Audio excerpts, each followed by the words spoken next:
This is Mavic Air 2. You may have some questions, like, So what's different? well, let's start with the larger sensor. There's a lot more pixels, 48 megapixels to be exact, which means you can do this.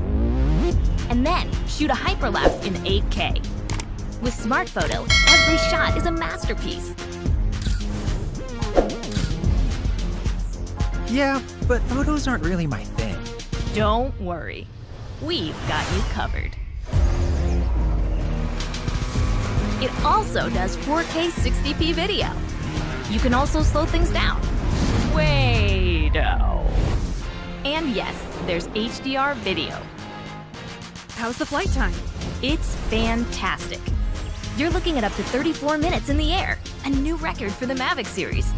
We've added OcuSync 2.0, so you can fly longer and see clearer. What if I'm not a great pilot? That's where Focus Track comes in, so you can fly like a pro.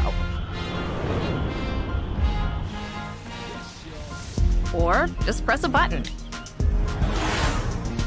Here's the best part: automatic obstacle avoidance. Okay, but what do I do with all these shots? Here's an idea. Use the DJI Fly app to edit and share your moments with just a tap. So, what's different? A whole lot.